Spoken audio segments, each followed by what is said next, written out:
Baik, puji Tuhan, silakan duduk. Tuhan Yesus memberkati kita semua.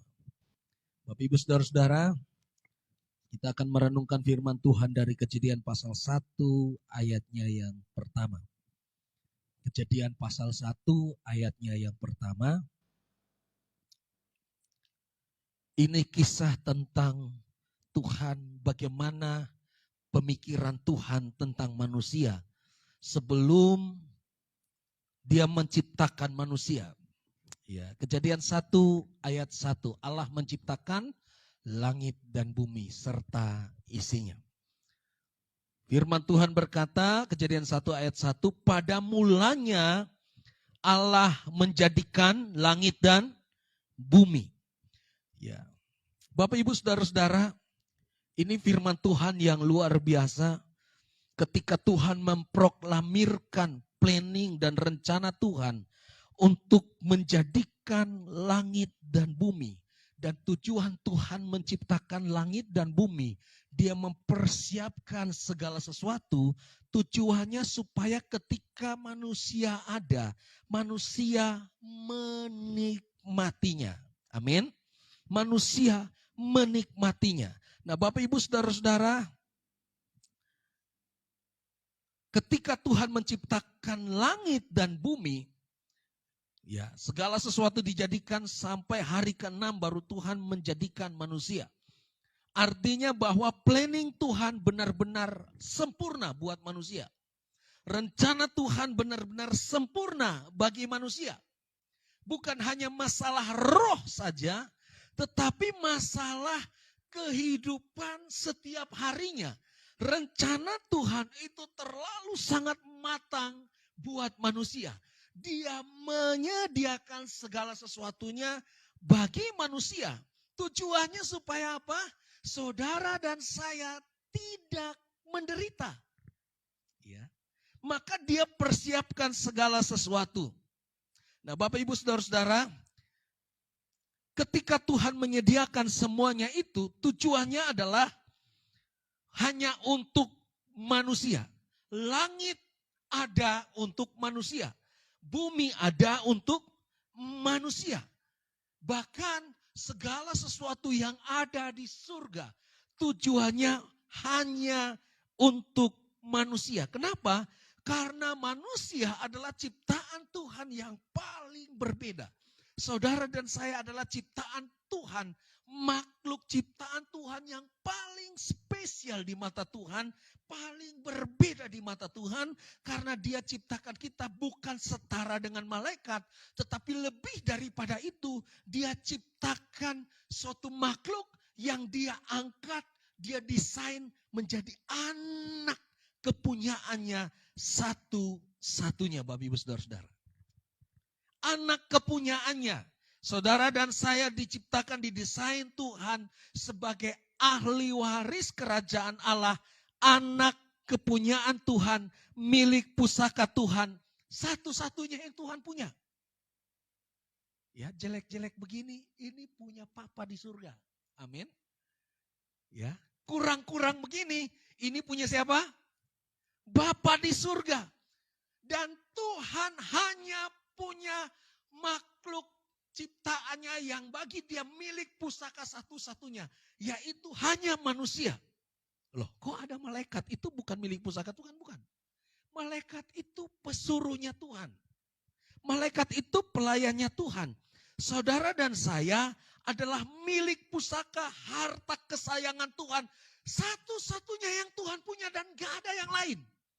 Makanya ketika saudara dan saya gagal jatuh dalam dosa, Dia mencari, Dia bukan membinasakan, Dia bukan membiarkan, tapi Dia mencari. Kenapa? Karena kita ini milik apa? Pusaka Tuhan satu-satunya yang paling berharga yang Tuhan punya. Hanya kita dan gak ada yang lain. Ini hebatnya Tuhan. Maka dalam Mazmur pasalnya yang ke-139 ayat 14 berkata, aku bersyukur kepadamu oleh karena kejadianku apa? Dahsyat dan ajaib. Dan ajaib apa yang kau buat dan jiwaku benar-benar menyadarinya.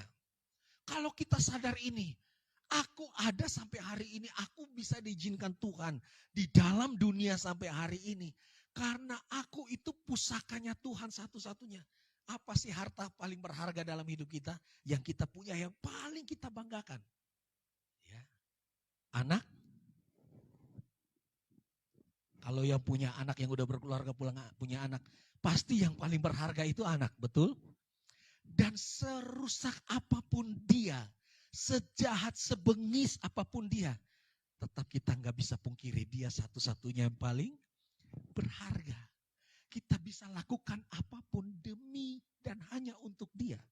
Oleh sebab itu firman Tuhan berkata bahwa kita ini adalah milik kepunyaan Tuhan. Yohanes 1 ayat 11. Ia datang kepada apa?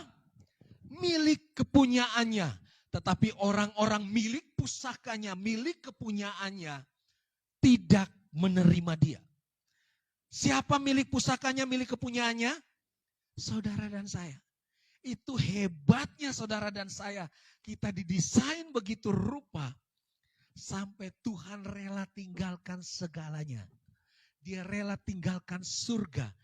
Untuk datang tebus saudara dan saya. Berapa banyak kita setiap hari kita buat dosa di hadapan Tuhan. Tapi Tuhan kasih kesempatan buat kita sampai hari ini. Dan mungkin kita berkata, Tuhan kenapa sih aku lagi? Kok Tuhan masih kasih kesempatan buat aku? Kan jahat, aku bengis, aku gak layak Tuhan. Kok Tuhan masih kasih kesempatan? Iya, karena engkau milik pusakaku yang paling berharga. Amin. Dan untuk milik pusaka Tuhan yang paling berharga ini, Tuhan sediakan langit dan bumi. Tapi dalam bahasa aslinya next. Nah, sebelum dari bahasa aslinya kita slide sebelumnya 1 Petrus 2 ayat yang ke-9. 1 Petrus 2 ayat yang ke-9 berkata begini. Tetapi kamulah bangsa yang terpilih, imamat yang rajani, bangsa yang kudus, umat kepunyaan Allah sendiri. Garis bawahi kata umat kepunyaan Allah sendiri. Alasan kenapa Tuhan begitu luar biasa mencari saudara dan saya, memberikan kesempatan ke-1000, kesekian kali buat saudara dan saya. Ini isi hati Tuhan. Karena ini kamu itu bangsa yang terpilih. Kamu itu imamat orang yang rajani. Bangsa yang aku kuduskan. Aku buat spesial buat aku. Umat kepunyaanku sendiri. Aku desain kamu hanya untuk memuaskan hatiku.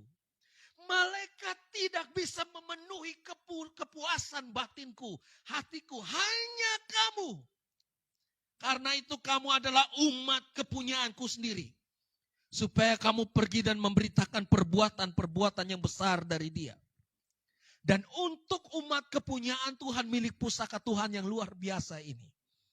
Dia katakan, aku menyediakan langit dan bumi. Nah, kita lihat. Bahasa asli daripada Kejadian 1 ayatnya yang ke-1. Next.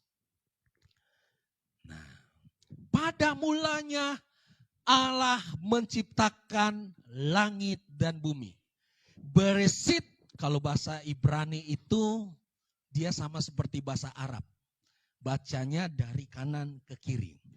Beresit bara Elohim et hasyamayim et wa haares. Ya. Pada mulanya Allah menciptakan, dalam bahasa aslinya terjemahan New King James Version, bahkan dalam terjemahan yang lain dikatakan bukan langit, tetapi pada mulanya Allah ciptakan heaven, surga dan bumi, untuk supaya manusia menikmatinya. Jadi dengan kata lain, bukan hanya langit tata surya ini, tapi surga itu diciptakan bagi manusia. Surga ada bukan dengan sendirinya, tapi ketika Allah ingin menciptakan manusia, sebelum dia menciptakan manusia, dia menghadirkan manusia, maka dia ciptakan surga untuk manusia. Jadi surga itu bukan untuk malaikat, tetapi surga itu untuk siapa? manusia. Dan surga adalah hasil karya Allah untuk manusia. Diam di dalamnya. Jadi rumah kita di bumi apa di surga? Di surga.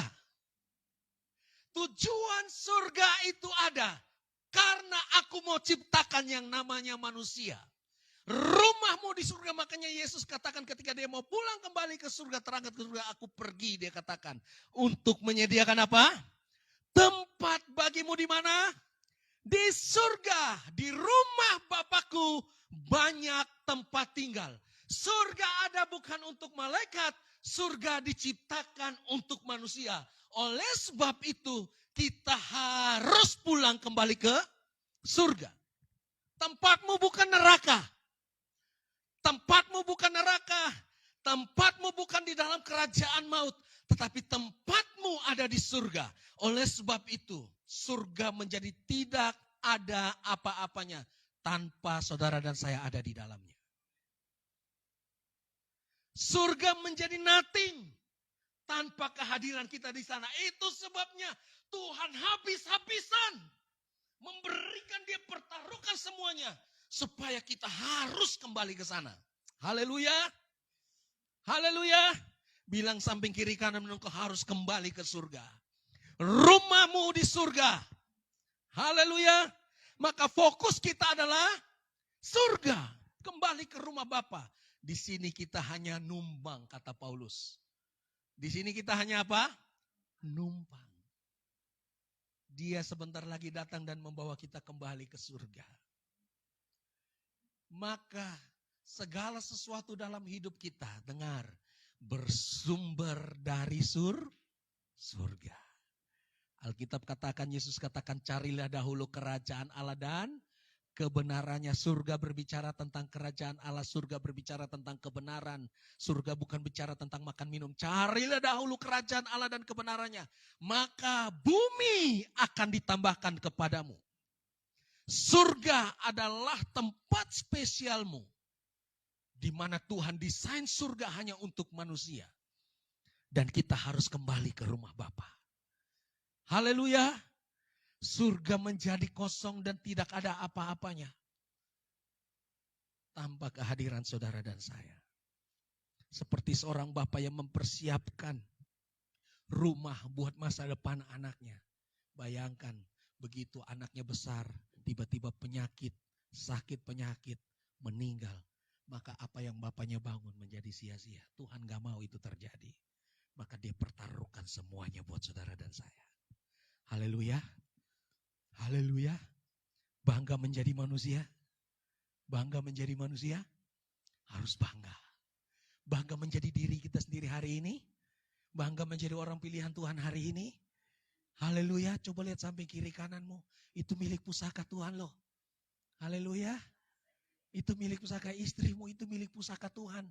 Haleluya. Maka bapak-bapak jangan sakiti hati istrimu, itu milik pusaka Tuhan.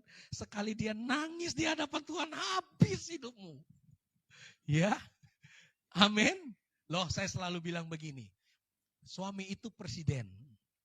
Istri itu DPR.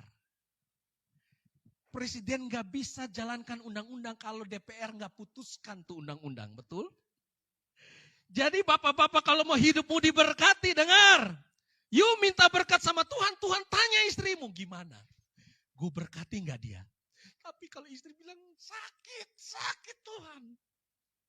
Sakit Tuhan, istri nuntut begitu, oh habis hidupmu. Selesai hidupmu. Jadi baikin ya, lobby DPR ya. Biar baik ya, kehidupan rumah tangga kita baik-baik ya. Sayangi dia, baik-baikin dia. Ya walaupun dia gak seperti rupawan pada awal ketemu, sekarang udah berbeda jauh, aslinya lebih kelihatan yang beringas mungkin ya. Tetap dia itu milik pusaka Tuhan yang dipercayakan Tuhan buat kita. Rekan sekerja pewaris kerajaan Allah. Haleluya. Jangan sampai istrimu nangis karena kepahitan. Biar istrimu nangis karena bangga punya papa yang luar biasa. Haleluya. Amin. Supaya kita semua masuk surga. Jangan satu diangkat, satu ditinggal. Betul? Haleluya. Surga menjadi tujuan hidup kita. Surga itu hasamayim, di heaven. Maka ada satu lagu bilang begini, kalau bukan kasih, lautan kering, burung tak berkicau, langit tak berbintang, kalau bukan kasih. Surga tiada yang ku rasa, kalau bukan kasih. Bapak Ibu Saudara-saudara dengar, semua yang ada ciptaan semua ini gak ada arti apa-apa tanpa ada yang namanya manusia, saudara dan saya. Yang kedua, next. Terus sudah. Ya. Yang kedua, ketika sebelum Tuhan menciptakan manusia, Dia bukan hanya mempersiapkan surga dan bumi dan segala isinya buat manusia. Tetapi ketika Tuhan mendesain manusia, bukan hanya Adam dan Hawa, tetapi saudara dan saya, sebelum dunia dijadikan, Dia udah mikir tentang Temi. Dia udah mikir tentang Pastor Paulus. Dia udah mikir tentang Bu Lydia. Dia udah mikir buat kita semua sebelum dunia dijadikan. Dan Dia tahu, one day makhluk yang aku ciptakan, bagiku yang menjadi anakku, one day dia punya potensi untuk jatuh. Dia punya potensi untuk gagal. Tuhan udah tahu gitu. Karena Tuhan bukan ciptakan robot, Tuhan ciptakan manusia yang punya pikiran, perasaan, dan kehendak, bisa memutuskan A dan B menurut keinginannya sendiri. Maka Tuhan tahu one day manusia akan jatuh, maka sebelum itu semua terjadi, sebelum dunia dijadikan, Dia persiapkan semuanya. Dia sudah menyediakan korban penghapus dosa, yaitu dirinya sendiri. Dirinya sendiri bagi saudara dan saya. Nah, Bapak Ibu Saudara-saudara, ini saya baru temukan ini minggu-minggu ini. Ya. Ada dua kalimat kata menciptakan di dalam bahasa Ibrani. Yang pertama, kalau Bapak Ibu Saudara lihat, ada kata bara dan et. Ya. Bara itu menciptakan, Elohim itu Allah dalam bentuk jamak. Kita Allah dalam bentuk jamak, Tuhan ya. Makanya kita orang Kristen percaya adanya Tritunggal. Namun ada satu kata yang tidak dapat diterjemahkan dalam bahasa Alkitab manapun, baik itu bahasa Alkitab modern, Ibrani modern, Yunani, baik itu bahasa Inggris sampai bahasa Indonesia, yaitu kata et. Kalau Bapak Ibu Saudara-saudara lihat, ada terjemahannya masing-masing. Beresit itu adalah pada mulanya, in the beginning, created, Elohim itu God, et itu enggak ada terjemahannya, betul? Itu enggak bisa diterjemahkan. Kenapa? Karena Alkitab pada aslinya, teks asli Alkitab itu ditulis menggunakan lambang-lambang. Yang dimana lambang-lambang itu punya arti rahasia yang luar biasa.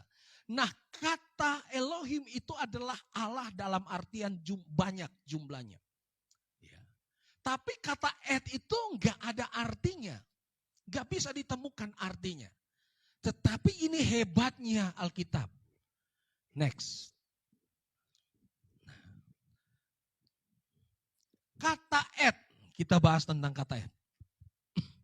Et itu terdiri dari huruf Ibrani, Aram. Ya, Ibrani, et dari huruf alef dan huruf tau.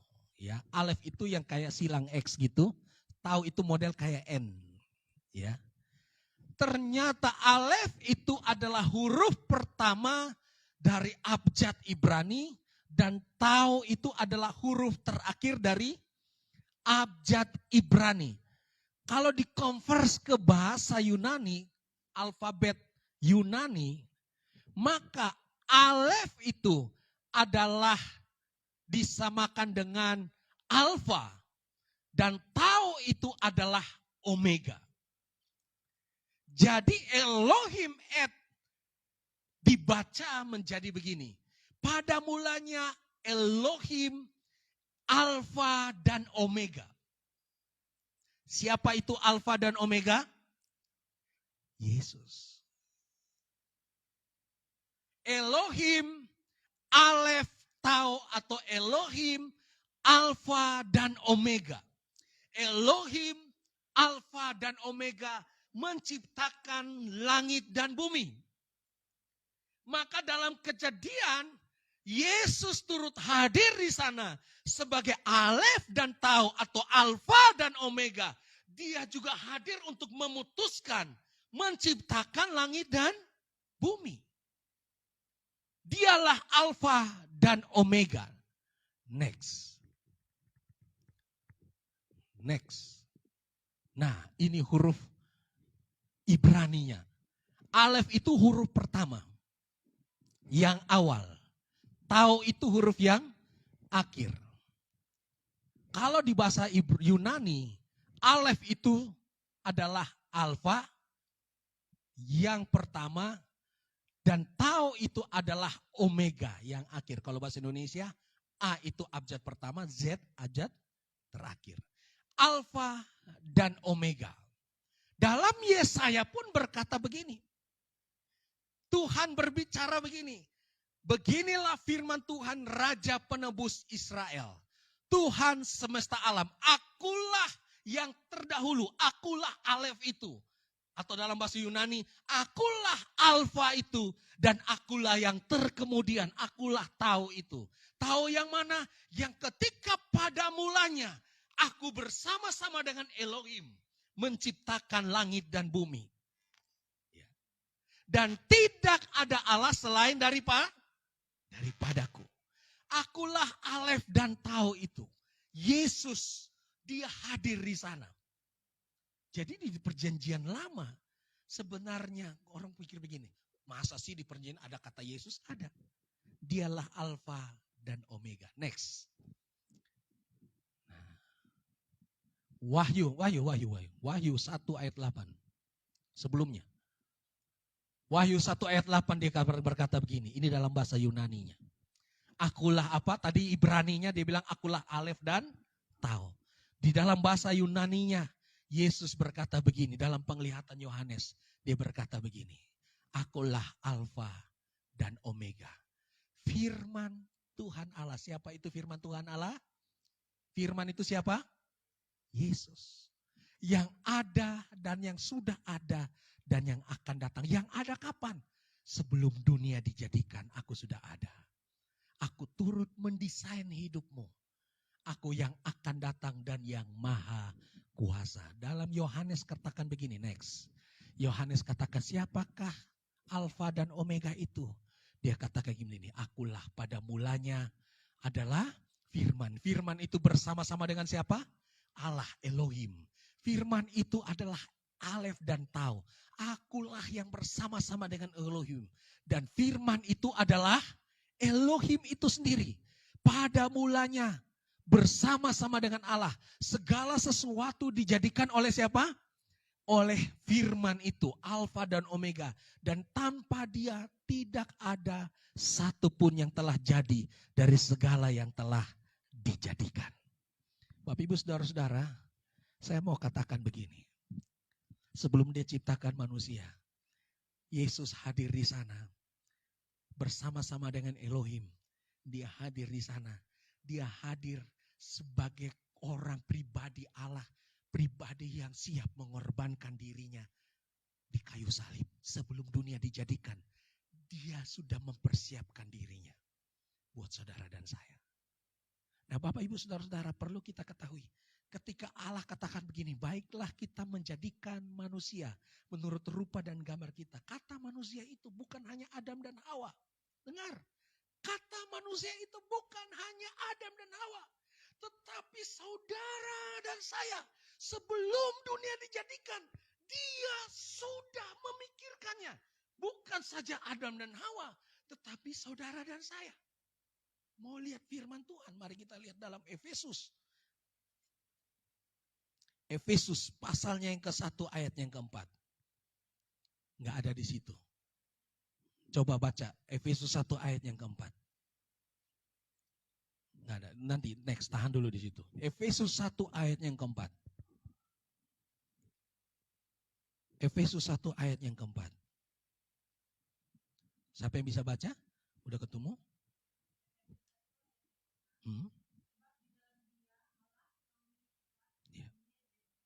Ya. Sebab di dalam Dia apa? Allah telah memilih kita. Sebelum apa? Dunia dijadikan. Pada saat baiklah kita menjadikan manusia. Itu bukan hanya Adam dan Hawa yang Allah pikirkan. Saudara dan saya ada di sana. Di pikirannya Tuhan. Hari ini Tuhan udah rancangkan bagi saudara dan saya. Haleluya. Maka kita harus tahu bahwa sebelum kita ada di dunia ini, Dia sudah memikirkan, Dia sudah memutuskan bersama-sama Elohim, Sang Alfa dan Omega itu. Dia berkata, baiklah kita menjadikan manusia yang bernama Temi. Lahir tahun 1981.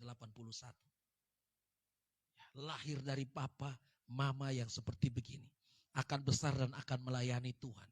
Tuhan udah putuskan semuanya.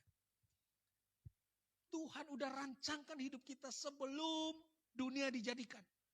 Sebelum hari ini ada, sudah ada di pikiran Tuhan. Dan Dia Allah yang maha tahu. Dari Alfa dan Omega.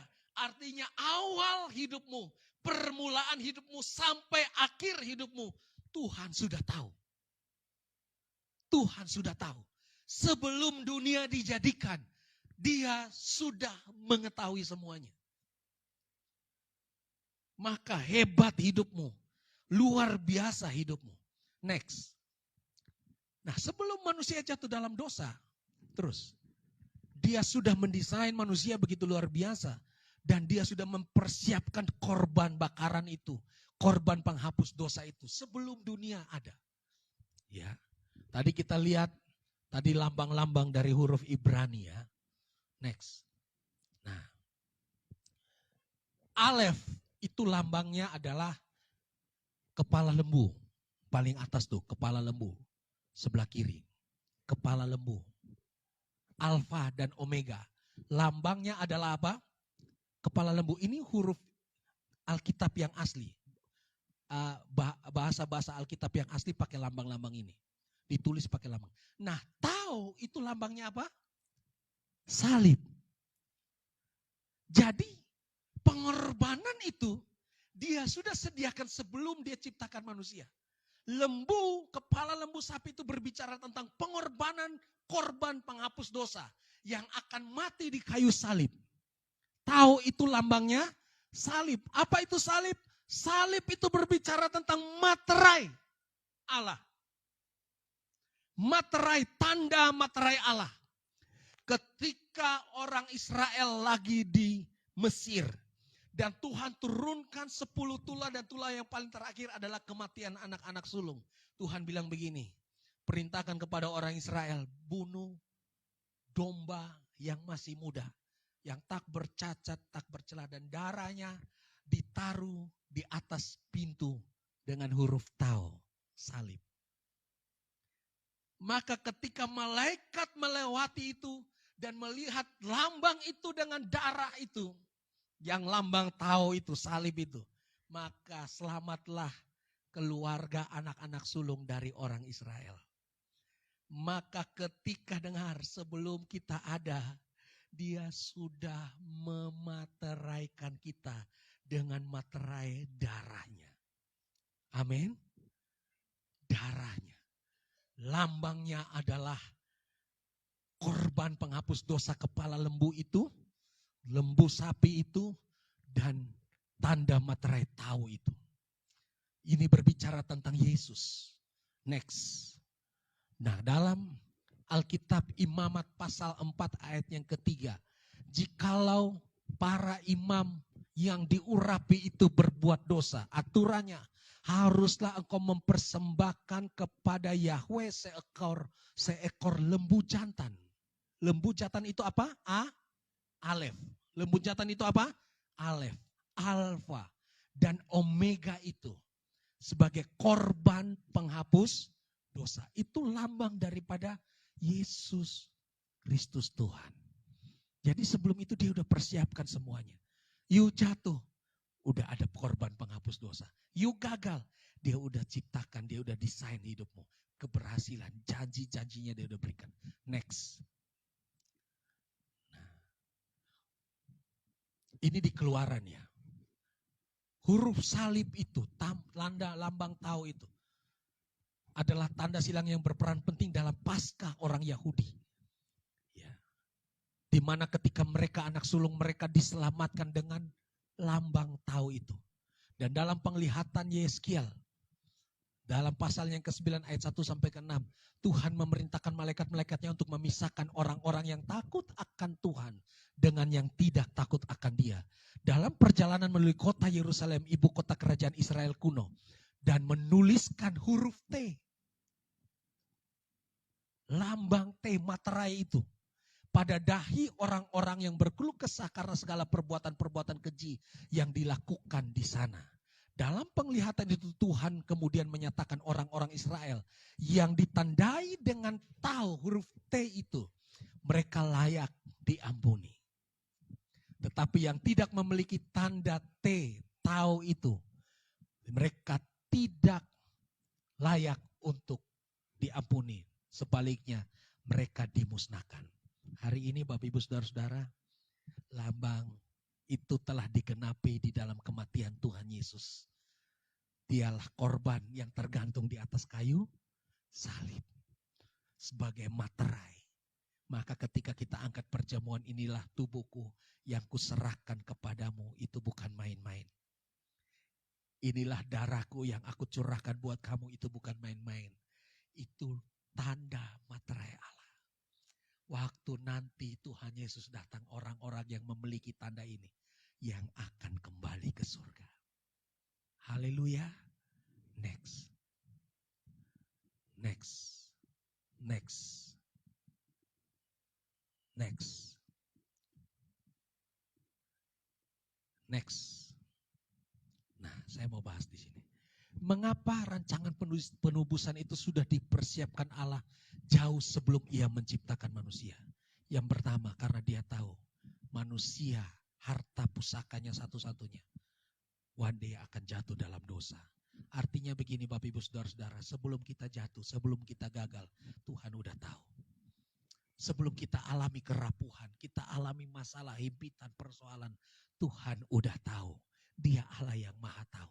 Dia tahu hidup kita lebih daripada kita tahu hidup kita.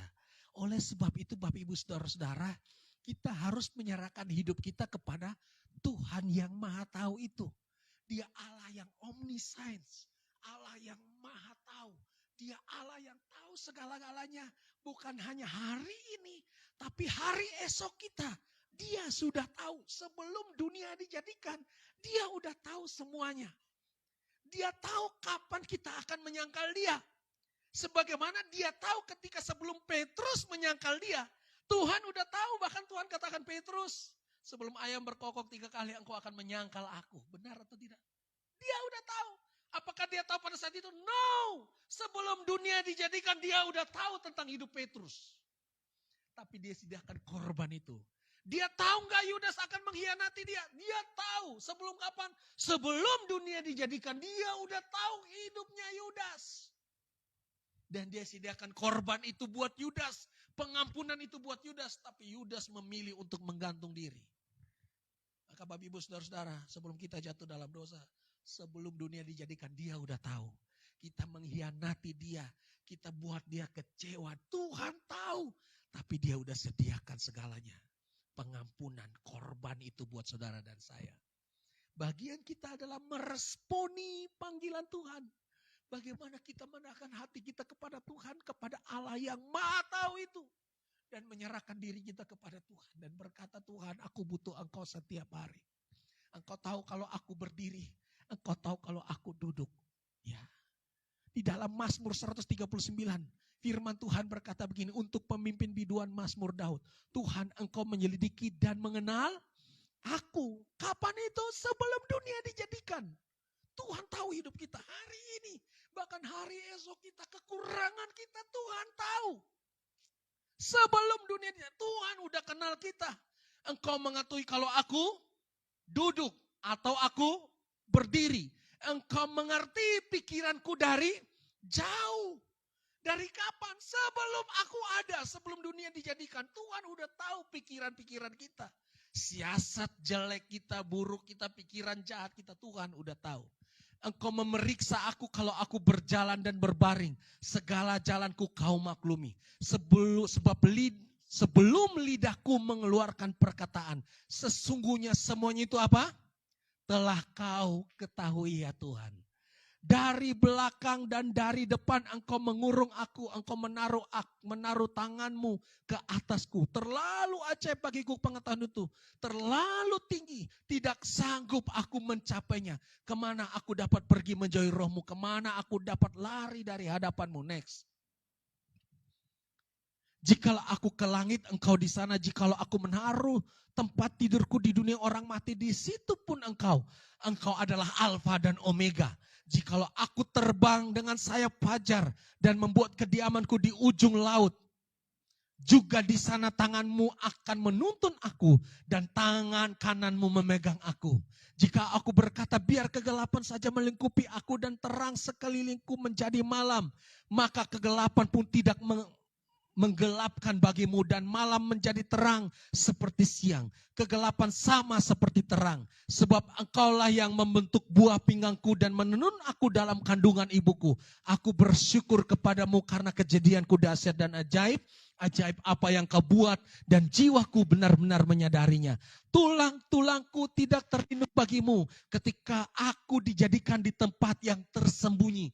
Dan aku direkam di bagian-bagian bumi yang paling bawah. Matamu melihat selagi aku bakal anak. Dan dalam kitabmu, dengar. Dalam kitabmu semuanya tertulis tentang apa?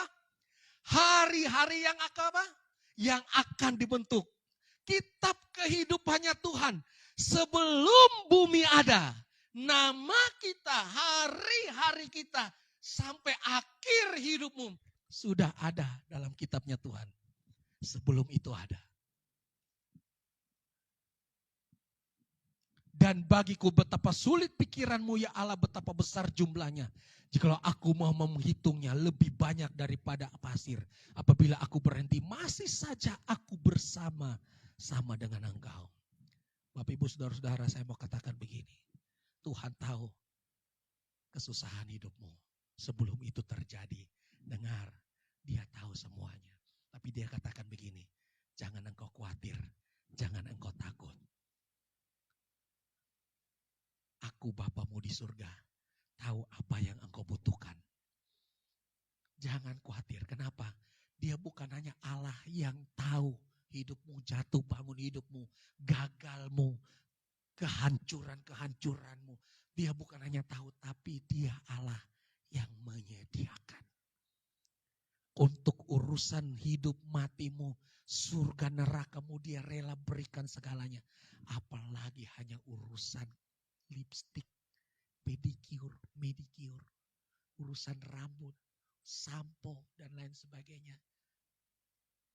Aku tahu. Maka Tuhan bilang jangan apa? Khawatir, kenapa? Dia bukan hanya Allah yang maha tahu tentang hidupmu. Tapi dia Allah yang menyediakan, bahkan dia sediakan bagi engkau sebelum dunia dijadikan. Dengar. Sebelum dunia dijadikan, ketika Allah menyuruh Abraham untuk mempersembahkan Ishak dengan cara menyembelihnya. Dengar. Sebelum Allah menyuruh Abraham, dia udah sediakan domba sebagai korban pengganti Ishak. Dia udah sediakan. Tapi dia nggak kasih tahu Abraham bahwa ada domba di atas gunung itu. Yang aku sudah sediakan untuk korban pengganti Ishak. Dia tidak kasih tahu, tapi dia udah sediakan. Apa yang Tuhan perintahkan? Bawa Ishak naik ke atas. Persembahkan dia buat aku. Abraham pergi, masa sih Tuhan? Masa sih? Ini anak yang Tuhan berikan, tapi Tuhan bilang persembahkan. Tuhan hanya mau lihat sampai di mana Abraham hatinya berserah total kepada Tuhan.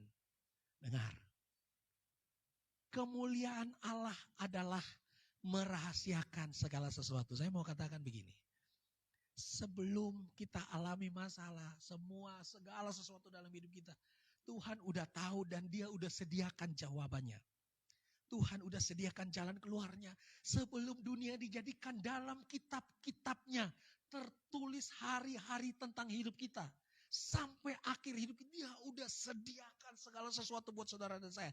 Tapi dia merahasiakannya segala sesuatu itu buat saudara. Tujuannya apa? Tuhan mau lihat sejauh mana kita berserah kepada Tuhan. Maka Abraham dia nggak ngerti apa-apa. Dia nggak tahu bahwa di atas ada domba. Dia tahu bahwa benar-benar Tuhan suruh dia bawa Ishak untuk persembahkan. Dia taat saja. Ketika sampai di atas gunung, dia mau menyembelih Ishak. Tuhan bilang, jangan engkau apa-apakan anakmu itu. Telah kulihat imanmu dan telah kulihat bahwa engkau tidak segan-segan menyerahkan hidupmu kepadaku. Lihatlah ada domba yang tersesat. Bukan pada saat dia naik ke atas baru Tuhan sediakan. Tapi sebelum itu udah ada. Tapi Tuhan tutup matanya. Gak lihat itu. Bapak ibu saudara-saudara. Hari-hari kita ini. Tuhan katakan, Tuhan bilang begini. Jangan khawatir tentang hidupmu. Jangan khawatir makan minum. Jangan khawatir hari esokmu. Kenapa? Aku udah sediakan jauh-jauh hari. Bagianmu hanya melangkah bersamaku. Kenapa Tuhan merahasiakan segala sesuatu dari kita? Supaya setiap hari kita bergantung total kepada Tuhan. Bangun pagi hanya Tuhan yang kita pikirkan. Bangun pagi cari kerajaan surga. Bangun pagi cari perkenanan Tuhan. Bangun pagi kita minta pertolongan Tuhan. Ketika kita berjalan bersama dengan Tuhan, kita taat sekalipun mustahil. Kita tetap percaya sekalipun mustahil. Seperti Abraham, sekalipun mustahil. Tapi dia tetap taat, dia tetap percaya. Maka dia melihat jawaban itu. Baru ketika Abraham melihat ada domba di situ. Dia tidak mempersembahkan Ishak, tapi dia ambil domba itu dan dia menyembelih domba itu. Dia persembahkan kepada Allah dan apa katanya? Rupanya di sini Allah menyediakan. Ketika Tuhan merahasiakan jawabannya bagi saudara dan saya, kita bergantung total kepada Tuhan. Dan Tuhan buka mata kita, kita lihat kemuliaan Tuhan. Kita temukan jawaban daripada Tuhan yang dia sudah persiapkan sebelumnya. Kita enggak mudah sombong. Kita berkata semua karena anugerah Tuhan. Allah menyediakan. Haleluya, next. Bukan burung pipit dijual 5 ekor, 2 duit. Sungguh pun demikian tidak seorang pun daripadanya yang dilupakan Allah. Dengar. Tidak seekor pun yang dilupakan Allah. Dia Allah yang tahu hidupmu. Bahkan dia tidak pernah melupakan engkau. Bahkan rambut di kepalamu terhitung semuanya. Karena itu jangan apa? Kamu takut. Karena kamu lebih berharga dari apa? Burung piput itu. Loh, Bapak Ibu Saudara-saudara, pernah gak kita hitung jumlah rambut kita? Gak pernah kan, bagi kita gak penting kan? Tapi bagi Tuhan itu penting. Hal yang sepele aja buat kita. Bagi Tuhan itu penting. Bahkan Tuhan bilang begini, sehelai rambutmu tidak akan lepas dari kepalamu tanpa seizinku. Artinya gini, Tuhan sediakan itu, Tuhan perhatikan hidupmu sedetail mungkin. Benar-benar sedetail mungkin. Dari ujung rambutmu sampai ujung kakimu, hari esokmu dia perhatikan. Dia tahu dan dia sudah sediakan semuanya. Karena kamu itu penting bagiku. Amin. Next. Filipi 4. Nah, Filipi 4 ayat 19 berkata apa? Allahku akan apa? Memenuhi segala keperluanmu menurut kekayaan dan kemuliaannya di dalam Kristus. Janganlah hendaknya kamu khawatir tentang apapun juga, tetapi nyatakanlah dalam segala hal keinginanmu kepada Allah dalam doa dan permohonan dengan ucapan syukur. Next. Nah, ini kalimatnya ini. Ayat 14. Ayat 12 dulu ya. Abraham sautnya, ya Tuhan. Lalu ia berfirman, jangan bunuh anak itu, jangan kau apa-apakan dia, sebab telah ku ketahui sekarang bahwa apa? Engkau takut akan Tuhan dan engkau tidak apa? Segan untuk menyerahkan anakmu yang tunggal itu kepadaku. Dengar. Bagian Tuhan menyediakan segala sesuatu. Dia udah sediakan sebelum dunia dijadikan. Bukan hanya urusan keselamatanmu, semua. Tuhan udah sediakan. Dengar, Tuhan udah sediakan. Maka Tuhan bilang jangan khawatir, itu benar-benar udah ada. Amin. Kalau Tuhan bilang jangan khawatir, tenang Nat. Itu berarti udah ada. Jangan khawatir hidupmu, jangan khawatir segala sesuatu tentang. Kenapa? Udah ada. Tapi bagianmu ini, engkau harus seperti Abraham yang tidak segan-segan menyerahkan hidupmu buat Tuhan. Jangan tanggung. Serahkan hidupmu buat Tuhan. Serahkan keluargamu buat Tuhan.